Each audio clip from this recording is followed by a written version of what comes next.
P K Nawaz അങ്ങയുടെ പ്രശ്നം പരിഹരിച്ചെന്ന് തോന്നുന്നു. പി കെ നവാസ് ഇവിടെ അവിടെ കെ അനിൽകുമാർ ഞാൻ ഓരോന്നോരോന്നെടുത്ത് പിഞ്ഞ് അല്ലെങ്കിൽ തുന്നിക്കെട്ടിയാന്ന് പറഞ്ഞ സംഭവങ്ങൾ അത് ഒരുപാട് നാൾ സംഭവങ്ങളൊന്നുമല്ല. ഈ കഴിഞ്ഞ ഏതാനും മാസങ്ങളിലെ സംഭവങ്ങൾ മാത്രമാണ്.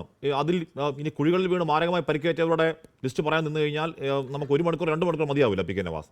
അപ്പോൾ പക്ഷേ ഈ മരണങ്ങളിലൊക്കെ ആ കുഴികൾ അടയ്ക്കുകയോ അല്ലെങ്കിൽ അവിടെ എന്തൊരു ബോർഡൊക്കെ വെക്കുകയോ ചെയ്തിട്ടുണ്ട്. അപ്പോൾ ദേശീയപാത ആവട്ടെ അല്ലാത്ത റോഡുകളിലാവട്ടെ ഇവിടെ നമ്മുടെ മന്ത്രി ജെ ചിഞ്ചുറാണി വക്ക ഇട്ട് സുംബ കളിച്ചെങ്കിലും അവിടെ ആ കുഞ്ഞ് മരിച്ചപ്പോഴത്തേക്കും അവിടെ ഈ രാത്രി അത് മാറ്റി ആള് മരിക്കും മാറ്റുന്നുണ്ടല്ലോ പി കെ നവാസ്. സിസ്റ്റം ശരിയാവുന്നുണ്ടല്ലോ. ശ്രീ ഹാഷ്മി, കേൾക്കുന്ന പ്രേക്ഷകർക്കും പറയുന്ന താങ്കൾക്ക് പോലും ഈ പറയുന്ന വാദങ്ങളോടൊരു പുച്ഛം തോന്നുമെന്നാണ് എനിക്ക് തോന്നുന്നത്.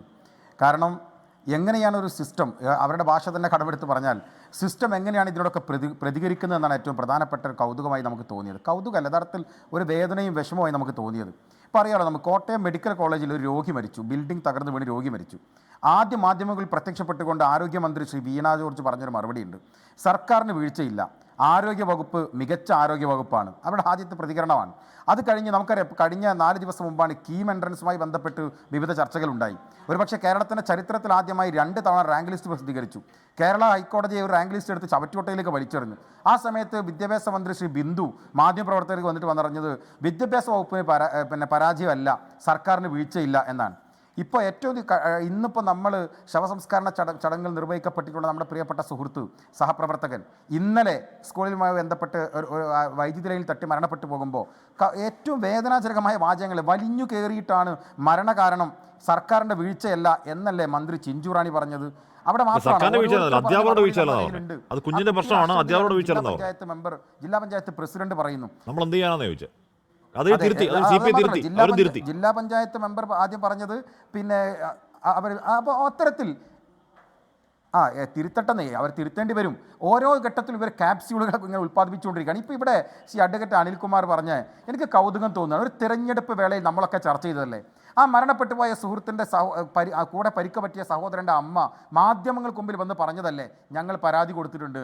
അത് ചർച്ച ചെയ്ത തെരഞ്ഞെടുപ്പാണ് നിലമ്പൂർ തെരഞ്ഞെടുപ്പ്, 8 നിലയിൽ പൊട്ടിയ തെരഞ്ഞെടുപ്പാണ്. എന്നിട്ട് ഇവിടെ വന്ന് അതേ പച്ചക്കള്ളം അന്ന് വനംവകുപ്പ് മന്ത്രി പറഞ്ഞ എന്താണ്, ഇത് UDF ഗൂഢാലോചനയാണ്, UDF ഗൂഢാലോചനയാണ് എന്ന് പറഞ്ഞു. പോട്ടെ, ആന ചവിട്ടി വയനാട്ടിൽ ഒരു സുഹൃത്ത് കൊല ചെയ്യപ്പെട്ടു പോയപ്പോ എങ്ങനെ അല്ല പരാതിപ്പെട്ടു എന്ന് പറഞ്ഞ അമ്മ കോൺഗ്രസ്സുകാരിയാണെങ്കിലോ അവർ കള്ളം പറയുകയാണെങ്കിലോ എങ്ങനെ ഹാഷ്മി? പരാതിപ്പെട്ടു എന്ന് പറഞ്ഞ അമ്മ കോൺഗ്രസ്സുകാരിയാണെങ്കിലോ അവർ കള്ളം പറയുകയാണെങ്കിലോ പി കെ നവാസ്? അതെ, അല്ല അത്തരത്തിലുള്ള ക്യാപ്സ്യൂൾ അല്ല അവർ കോൺഗ്രസ്സുകാരി ആണെങ്കിലോ എന്ന ചോദ്യത്തിന് ഉത്തരവുണ്ടെന്നേ. അവർ നല്ല 1-ാം നമ്പർ സഖാവായിരുന്നു എന്ന് അവിടുന്ന് തന്നെ വാർത്ത വന്നതല്ലേ, ആ തിരഞ്ഞെടുപ്പ് ഘട്ടത്തിൽ നമ്മളൊക്കെ ഉണ്ടായതല്ലേ, അവിടുത്തെ CPM പാർട്ടിയുടെ പ്രതിനിധികളുമായി ബന്ധപ്പെട്ടവരാണ് എന്ന് നമ്മൾ വാർത്ത പുറത്ത് വന്നതല്ലേ. അത്ര ക്യാപ്സ്യൂൾ ഒന്ന് പിടിച്ചു നിൽക്കാൻ കഴിയില്ല. നോക്കൂ, നിങ്ങൾ കോഴിക്കോട് ഒരു ഫാഷൻ പരേഡ് നടക്കുകയാണ്. ആ ഫാഷൻ പരേഡ് നടക്കുമ്പോഴാണ് വയനാട്ടിൽ ആന ചവിട്ടിയിട്ട് ഒരാൾ മരിക്കുന്നത്.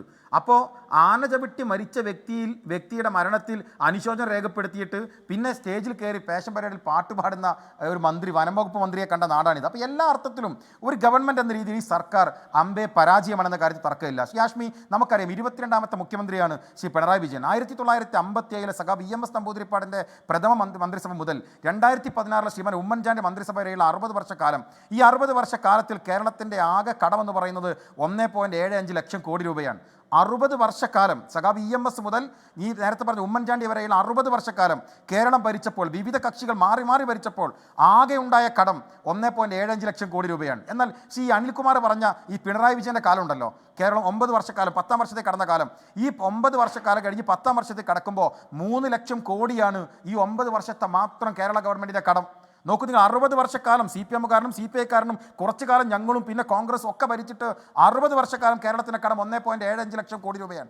എന്നാൽ കഴിഞ്ഞ 9 വർഷക്കാലം മാത്രം പിണറായി ഭരിച്ച് 10ാം വർഷത്തെ കടക്കുമ്പോൾ ആ ടേമിലെ മാത്രം കടമെന്ന് പറയുന്നത് 3 ലക്ഷം കോടി 2024 കണക്ക് പ്രകാരം കടന്നു. ഇത് 2025 അതിന് മുകളിലേക്ക് പോയിട്ടുണ്ടാവും. കണക്കുകൾ ഈ വർഷം പുറത്തു വരുന്ന പ്രതീക്ഷിക്കാൻ. ഞാൻ ആഷ്മിയോട് ചോദിക്കട്ടെ, ഒരു ഗവൺമെൻറ് നമ്മൾ വിലയിരുത്തണ്ടേ, എന്ത് പദ്ധതിയാണ് ഈ 10 വർഷക്കാലത്തിനിടയിൽ ഇവിടെ കൊണ്ടുവന്നത്?